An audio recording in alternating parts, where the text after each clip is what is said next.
Hello and welcome to this edition of the Webster Tarpley program. Here we are on Unbound Radio, and I'm speaking to you as usual from Washington, D.C. And if we can just get our automated bumper music fading into the background, as it soon will, we can get going with this week's briefing. Let me call your attention, first of all, I was on Coast to Coast AM last night. George Noory, his very interesting program. It's about 3.5 million listeners. He's got 500 stations. He's on Sirius satellite radio. And naturally, my job was to alert people to the Elizabeth Warren bill. It's now the Warren-Tierney bill. It's S897 and HR 1979. HR 1979 S897.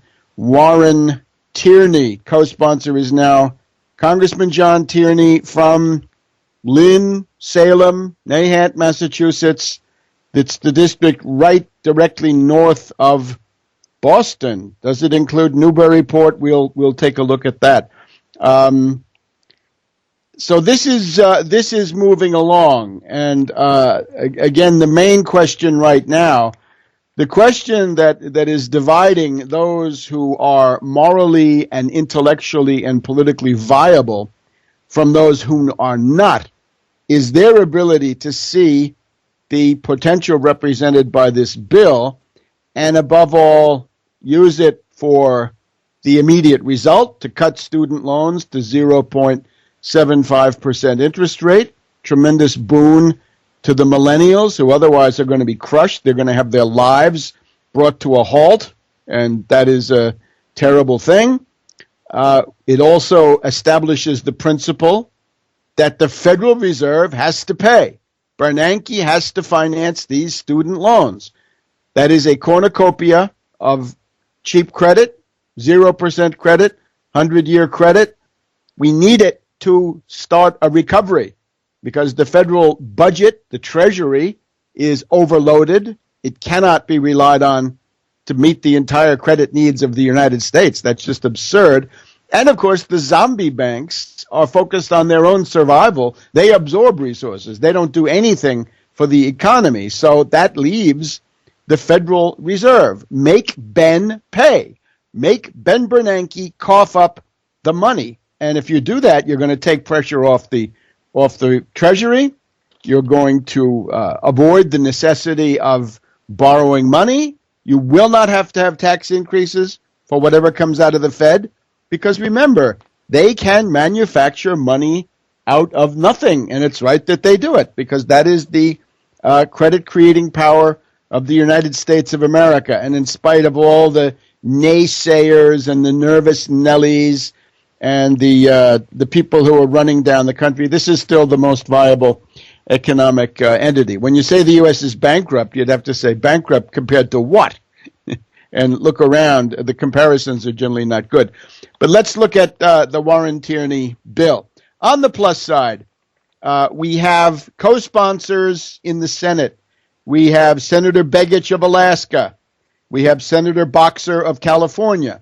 We have Senator Landrieu of Louisiana. We have Senator Merkley of Oregon. Senator Rockefeller of West Virginia. And no, it doesn't mean that the whole thing is a plot by the New World Order. A little bit of knowledge is a dangerous thing. These are simply politicians endorsing a bill. On the House side, we've got, as we mentioned, Tierney of Massachusetts, Earl Blumenauer of Oregon, Rush Holt of New Jersey, Barbara Lee, valiant, the only one who voted. Welcome back to the Webster Tarpley program. It's Unbound Radio, and it's the afternoon of Tuesday, the 21st of May. Just to repeat that, I think I ran over into the station break, but the House sponsors of the Warren-Tierney bill are, first of all, Tierney of Massachusetts, Earl Blumenauer of Oregon, Rush Holt of New Jersey, Barbara Lee, and again, what Ron Paul claimed to do, she did do. Ron Paul voted for the Afghanistan war. He voted for the authorization to use military force. He voted for all of that internal dictatorship that he later decided he didn't like, right? Ron Paul against war and police state. He voted for it before he was against it. And then you've got Yarmouth of Kentucky and David Cicilline of Rhode Island. And I'm sure there will be more of these. So those are the co-sponsors. And if your senator or congressman is not on that list, you've got to get on the horn and call them. And let me just facilitate that for you. You got to come out of your corner, right? You got to get out of your comfort zone sometimes, right? If you want to change the course of world history. And you've got to get on the horn, as I say. The Capitol switchboard is 202-224-3121. If you're an activist, you should virtually have that memorized. 202-224-3121. And then ultimately it's going to have to be signed by Barkey. And for that, it's the White House comment line, 202-456-1414. 202-456-1414. Now, a skirmish has occurred in the House Education and Workforce Committee. This is the Klein Committee, K-L-I-N-E. Congressman Klein is a reactionary Republican from Minnesota. And I'm told by my sources in Minnesota that he is vulnerable. He could be voted out of office anytime. There's a guy called Obermuller who's running against him. Klein was reelected with 54% of the votes. That's not a whole lot. He's vulnerable. But the Klein Committee did the following. Last Thursday, they had a markup on various student loan proposals. And one of the ones that they considered was H.R. 1979 S897, the Bank on Students Loan Fairness Act. And they voted it down. It was done on straight party lines. Every reactionary Republican voted against it.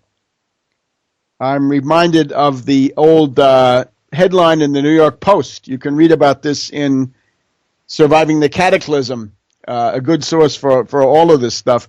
In 1975, I think it was Mayor Abe Beame of New York turned to Gerald Ford, at that time the president, and said, look, you got to help us. We're going to go bankrupt. And the headline that resulted from Ford's reply was, Ford to City, drop dead. And I'm afraid the current headline would be, GOP to students, drop dead. Or there are some obscene and more violent versions of that, but you get the idea. GOP to students, drop dead. That's what comes out of the Klein Committee. And the ones we want to focus are Klein is the chairman. You want to make sure that Obermuller knocks out Klein in the next election. And another one is Buck McKeon. Buck McKeon. Watch out for grown men who call themselves Buck. This is a congressman from Simi Valley, and he is vulnerable to a challenge by a physician, a medical doctor by the name of Lee Rogers. But the worst of all in this committee, this Klein Committee, House Education and Workforce, is a Democrat by the name of Jared Polis, P-O-L-I-S, Jared Polis. And he bills himself as a new Democrat. That sounds like the Democratic Leadership Council, right? That sounds like the right-wing sellout version of the party. Remember, there's the Democratic wing of the Democratic Party, and then there are the renegades, right? The new Democrats. Jared Polis, incredibly enough, I couldn't believe this when I looked it up. Jared Polis is the congressman from Boulder, Colorado. He's the only Democrat who voted against the Warren-Tierney bill.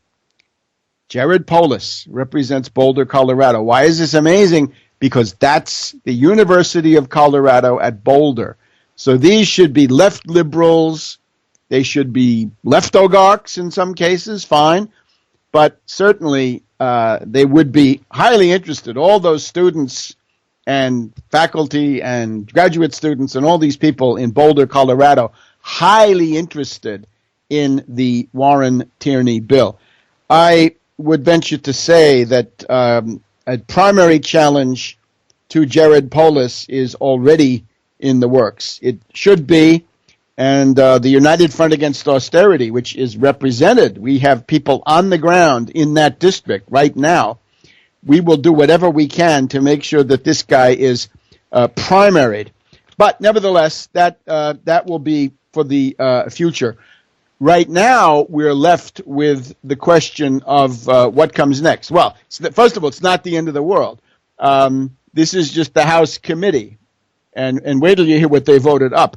But remember, you can come back to this. The most obvious way is to come back to it in the course of a House-Senate conference committee, and or the Warren-Tierney bill needs to be rewritten. And this is becoming quite obvious. 1 year is not enough. It's not enough to just have a 0.75 interest rate on Stafford loans, the subsidized Stafford loans. We want to refinance unsubsidized Stafford loans, Perkins loans, plus loans. Plus loans are the ones the parents get.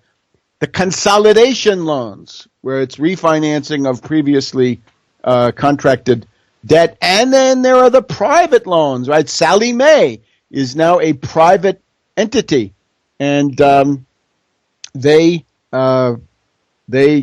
could issue private loans, right? Their interest rates go way up there, 8, 10, 12%.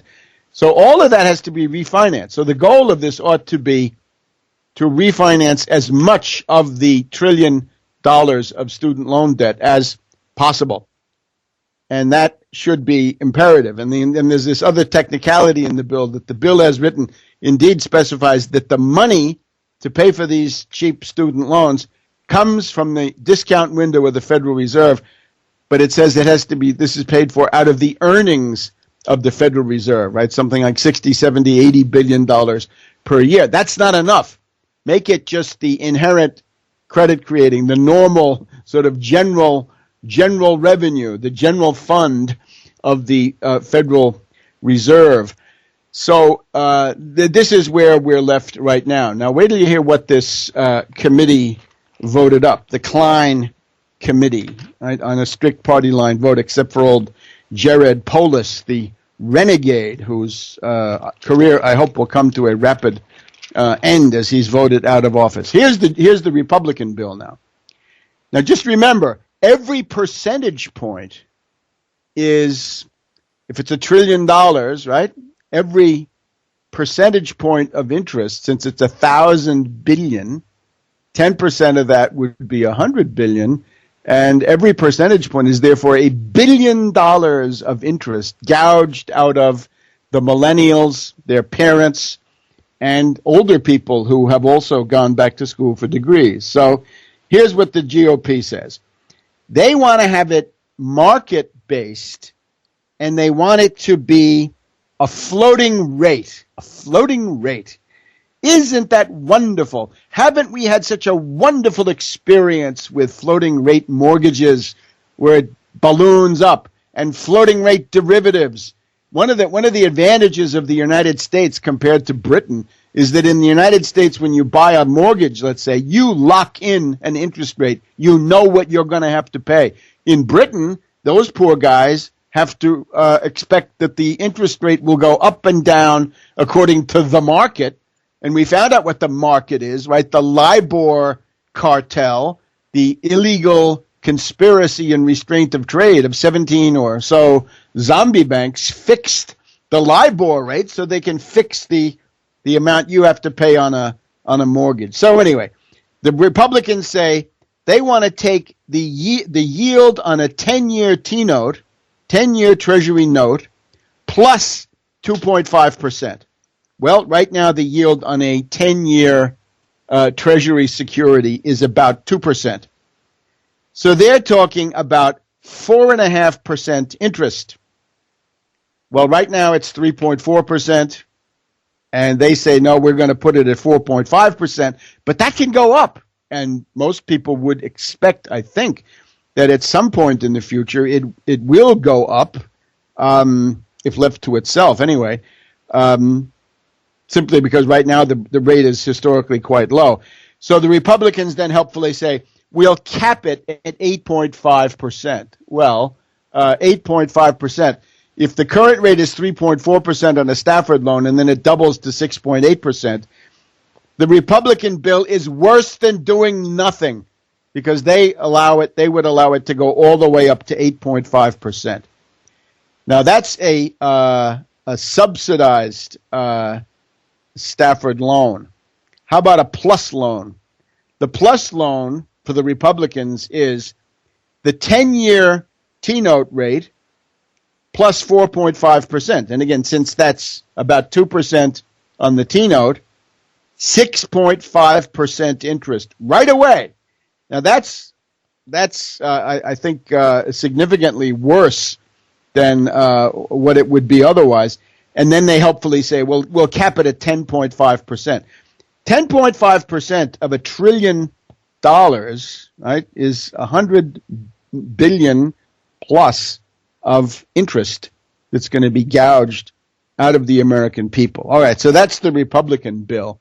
And let's see if we can get in Obama before the station break. Here's the administration bill. Now, this is slightly different. Obama is also market-based. The only difference is Obama at least has the mercy of allowing you to lock in whatever the market rate is when you buy the loan, right? With the Republicans, it's going to jump up and down, mainly up. Obama says he wants to charge you for a subsidized loan, subsidized Stafford, the 10-year rate, again, call it 2%, plus 0.95%. So you're talking about 3%. It's too much. That's no good. Why pay 3% when you can get away with 0.75%, right? About a quarter of it. And then for the unsubsidized Stafford, 2.93 plus the T-note rate. So that gets you up to about 5%. This is absolutely bankrupt. There are other proposals. There's Gillibrand, who wants to finance everything at 4%. There's Durbin Reed. That would be R-E-E-D, not Dingy Harry, but the other Reed. This is absolute garbage. So I'm calling on people again. Mobilize. Fight. If you don't want to be a doormat for the Federal Reserve and Wall Street and these disgusting bought and sold politicians, you got to do something about that. If you don't like the way the Federal Reserve is run, then carve a piece of territory and nationalize it out of their bank. Make them pay for something you want. Don't just call them names. Don't just audit them and say, oh, you're corrupt. Make them pay. Hit them in the labanza. Occupy, a lot of hot air. Never laid a glove on Wall Street. Never made them pay one dime. So you've got to do something about this. And I urge people, meaningful political action. And I'll compare what I'm suggesting to various brand X solutions that are going on that are around that are getting really worse and worse, more and more suicidal as time goes on. So we'll be back in just a minute on the Webster Tarpley program, Unbound Radio. Welcome back to the Webster Tarpley program. It is the afternoon of Tuesday, the 21st of May, as we put this program on. And we are calling on you to mobilize. It's time to contact senators and congressmen. It's time to lean on them. It's time to tell them that they will be primaried, they will be ejected from office by enraged students, enraged families, enraged older people, all of them crushed by $1 trillion of high-interest student loan debt. And the quackademic solutions coming from the Republicans, that is to say the smarter solution, which gets you up to 8.5%, or according to some accounts, 10.5%. 10.5% is $100 billion gouged out of the hide of the millennials. Or Obama, a little bit less extreme, but he still gets you up to about 3% to 5% for the two kinds of Stafford loan, whereas the Warren-Tierney bill offers 0.75%, 0.75%. So that's a no-brainer. And I'm also recalling all of that hot air we heard from the Ron Paul campaign, and they didn't like the Federal Reserve, and they were indignant about the Federal Reserve, and that had to be audited, and all of this malarkey. And now here comes, for the first time, the concrete proposal to do something to limit the lawlessness, the anarchy, the arrogance, the sheer outrage of helicopter Ben Bernanke saying, oh, zombie banks, including foreign zombie banks, Barclays, Deutsche Bank, Societe Generale, we have $27 trillion line of credit for you at virtually 0%. And the students are told, again, drop dead, you're going to pay increasing interest rates, and we're going to crush you. We're going to give a sweetheart deal to the banks that caused the depression with their derivatives speculation bubble, and we're going to make the students pay the cost of that, right? And we're told, oh, it's got to be linked to the market. We don't care about the market. There is no market. That is the biggest mystification of them all. There is no market. There are cartels. There are trusts. There are oligopolies, monopolies, duopolies. It's a drug market. It's a fixed market. And again, don't take my word for it. Just look at that LIBOR scandal, right? 17 zombie banks colluding, and none of them have gone to jail, right? Thanks to Cameron and Gordon Brown over there, and then Obama over here. So the Brookings Institution, right, shredding whatever residual credibility they ever had. The Brookings Institution explodes with rage at the Elizabeth Warren, John Tierney bill, saying this is a cheap political trick. It's embarrassingly bad. This is awful. It's not serious. Eliminate it, right? And then they go on to talk about the serious proposals, which are the Republican proposal, the Obama proposal, and the Reid-Durbin proposal. So I am challenging Rand Paul. All of that hot air from Ron Paul and from Rand Paul, because he did it too, about the Federal Reserve, put up or shut up right now. All of that stuff meant nothing if you don't support the Warren-Tierney bill, because that is a bill that says we're nationalizing a piece of the discount window. And some people will say, I've heard people argue, oh, that's not good enough. We want to nationalize the whole thing. Yeah, that's wonderful. I would like to have a lot of things that are not immediately within my grasp. Let's be great realists, shall we? If you can't get the Warren-Tierney bill through, you certainly can't get more radical proposals through. And again, I would argue my appeal to the Republicans would be it will not add 1 penny to the deficit. It will not cause 1 penny of taxation. It will actually free up money in the federal budget right now that would normally go for student loans and now won't have to because Bernanke is going to pay. Bernanke will provide unlimited funds at the discount rate to the Secretary of Education to pay for these loans. So that is something you should support. And we'll be back in a minute on the Webster Tarpley program.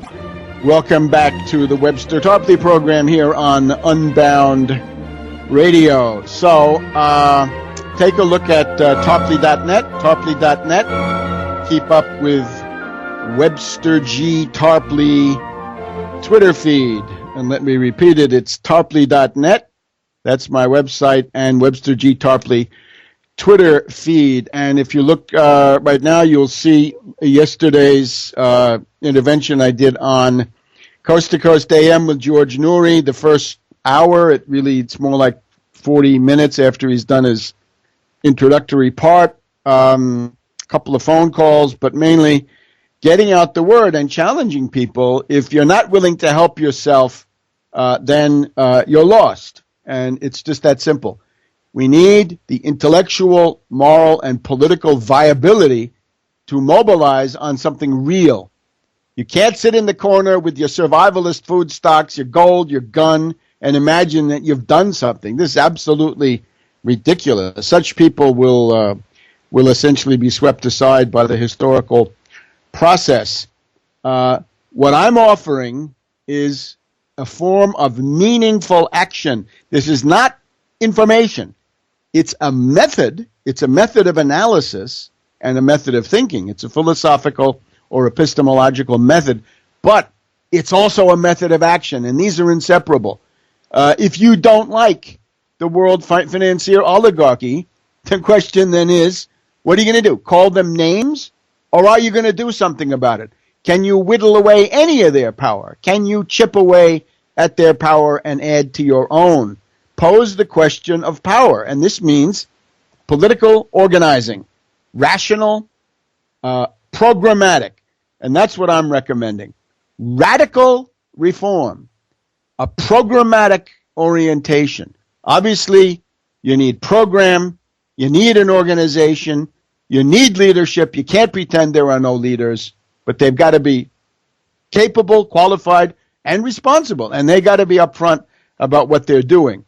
And then you need a strategy, and our strategy is obviously try to implement the Wall Street sales tax, stabilize the federal budget, get rid of any argument in favor of austerity. The social safety net is sacrosanct. You don't touch it. You touch it, you go to Nuremberg. You'll answer in the dock at Nuremberg. Social Security, Medicare, Medicaid, Head Start, WIC, food stamps, unemployment benefits. All of this is untouchable. So that means you're breaking with Obama on that. And then you got to get control of the Federal Reserve and use that to organize your recovery, right? $3.6 trillion could be issued by the Federal Reserve through a credit facility window, infrastructure facility window, and you could then begin to rebuild. You could get your infrastructure up from a D plus to a C, according to the American Society of Civil Engineers. We had Sandy in New York and New Jersey. We've got to get 0% century bonds, 0% 100-year credit, not only to rebuild, but then to rebuild the floodgates and the anti-inundation technologies that have to be built in. We've just had this tragedy in Oklahoma City, and I think this is a very good example. We have had some swinish behavior from those Tea Party lunatics out there, right? Imhoff and Coburn have been swinish in their attitude towards New York, New Jersey. They said, oh, we'll grudgingly let you have some disaster relief, but we demand that it be offset by killer cuts, by genocidal austerity elsewhere in the federal budget. I would recommend, if I were advising the Democratic Party, and stranger things have happened, I would say to them, what you need to do now in the wake of Oklahoma City and that tragedy, you need to get the most generous bill you can out there and teach people a lesson. That is to say, Oklahoma, you're going to get the most generous disaster aid, and indeed, the best way to do it would be 0% 100-year loans, nationalize another piece of the Fed, right? The Oklahoma City window, right? We know they had term auction facility, term mortgage-backed security facility. They had a special window for money market funds. They had a special window for primary dealers of treasury bonds.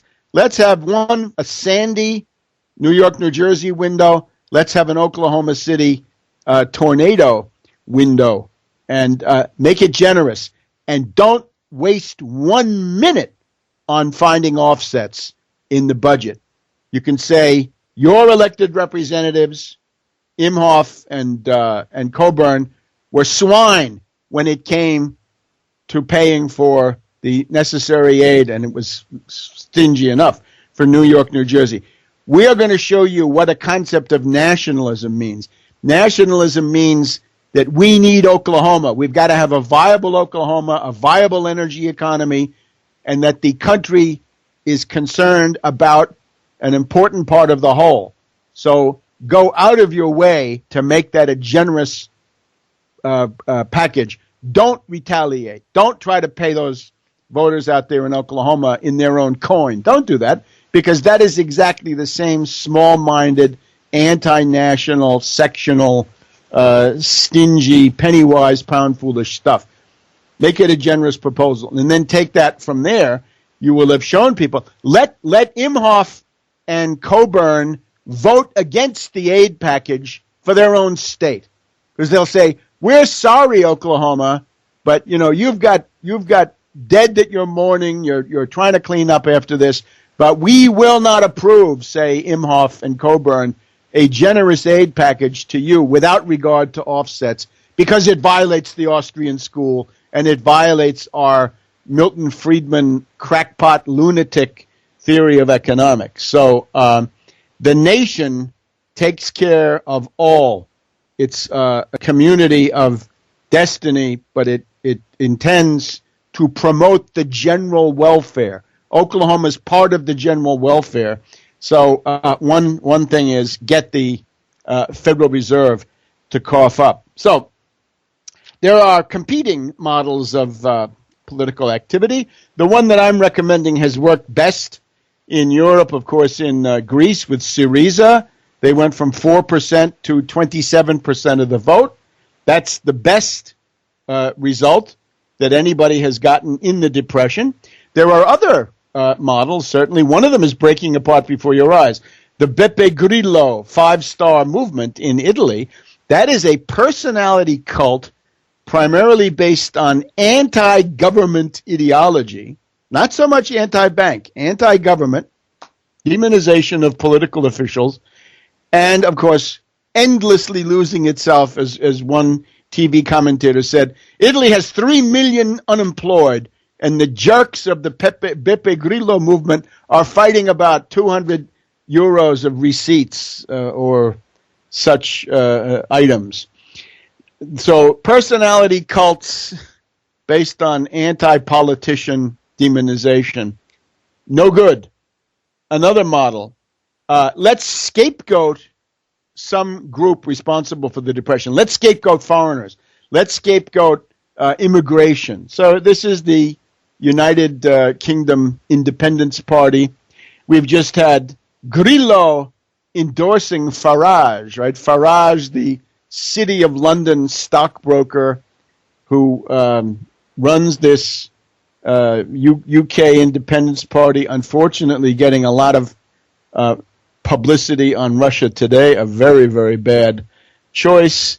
And their ideas, I remember very clearly, at the height of a little tiff, a little bit of an anti-austerity protest, you might say, in London. They wanted martial law. So these people are not, they may claim to be libertarians, but they're essentially apostles of martial law, as long as it's going to be directed against recent immigrants.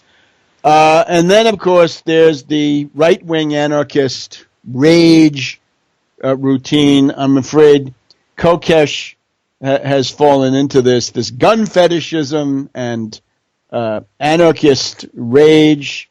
This also gets you nowhere. And I don't want a march by armed reactionaries coming in. They're going to be mainly white. They're coming into the District of Columbia. What are they going to do? Intimidate the black population of the District of Columbia? Is that the goal?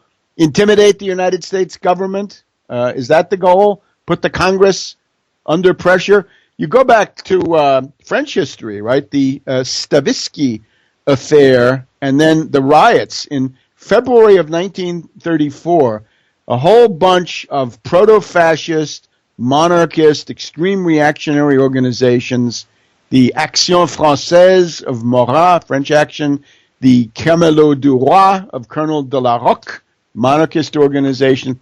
They essentially stormed the French Chamber of Deputies and came very close to having a fascist coup d'etat in France about a year after Hitler took power in Germany. So I don't want any part of that. And I don't want situations where the shooting starts and then there's no more political activity in Washington, D.C. I intend to use the freedom for very specific purposes, and I'm confident that my method will work. These other methods will not work. So let's not have armed marches. It is a federal crime to cross a state line with a loaded rifle, and it's a crime under the District of Columbia to bring a loaded rifle into the District of Columbia. And if you wonder about it, if you saw the sweetheart interview of Kokesh with Derek McGinty of WUSA Channel 9 here in Washington, D.C., that was a softball sweetheart interview if I've ever seen one. It indicates that there are powerful oligarchical forces that want that march to happen. So I am not enthusiastic about seeing that happen. I urge people, stay home and dedicate yourself to something real. Because what's the program of this? That you get to carry a gun in the District of Columbia? You'll be just as broke. You'll be just as unable to get yourself health care or stop a foreclosure on your house or put your kid through college or have your wife see a doctor. You won't get Medicare for all with open carry. What a blind alley. What an absolute pointless exercise. And then we have the secessionists, right? And what did we have? Dennis Miller. I think we mentioned this once before, perhaps. Dennis Miller is on there with Mark Stein. Mark Stein coming from, I don't know where in the British Empire, Canada, Britain. And Mark Stein says to Dennis Miller that it's, if that socialism with Obama doesn't stop, then there's going to be secessionism and civil war. Civil war, huh? Maybe Mark Stein would like to go back where he came from if it's so awful here. Grillo, by the way, the Grillo people, there's a proposal in the Italian government to force political parties to have democratic internal primaries, right? It's sort of what happened with the Voting Rights Act in the 1960s. You remember the Mississippi Freedom Democratic Party, which was integrated, and then you had the racist old line Mississippi Democratic Party at the 1964 Democratic National Convention. The U.S. federal government has the right, I would say the obligation, of reaching into the life of political parties and saying, you're not a private club, you're not somebody's private property, you're not a for-profit enterprise, you're not here to sell things, you have got to obey laws, and including the laws against discrimination. And I think what Grillo is upset about is similar. But there are people in Grillo's movement who say there are going to be riots and there's going to be civil war. Well, that is a blind alley. Anybody who is hip-shot, eager to talk about civil war, boy, they have forgotten that is the worst of all possible outcomes. So we'll be back in just a minute here on World Crisis Radio. Do a quick international roundup. Welcome back to the Webster Tarpley program here on Unbound Radio. And we want to do a quick international roundup. Just one or two last points on this question of what activity is meaningful. Not personality cults, not the rage ball routine, not scapegoating ethnic groups, not gun fetishism, not secessionism. Oh my God! When Mark Stein of of the National Review, I don't know what, a reactionary, and as he says, an undocumented foreigner. So you just off the boat and you're already calling for secessionism. That's not good form. That's not polite. Just remember that's the enemy's policy, right? Microstates, mini states, rump states, subdivision, partition studies, warlords. That's the enemy's approach. So you go for that from Scotland to Iraq to Pakistan. The breaking up of modern states is the enemy's policy. And if you choose to identify yourself, become an activist for the enemy's policy, then you are destroying yourself morally, intellectually, politically. You will go to the outer darkness where there is much wailing and gnashing of teeth. Case in point now, Syria, right? What's the goal there? It's the same idea. Break it up, divide it into pieces.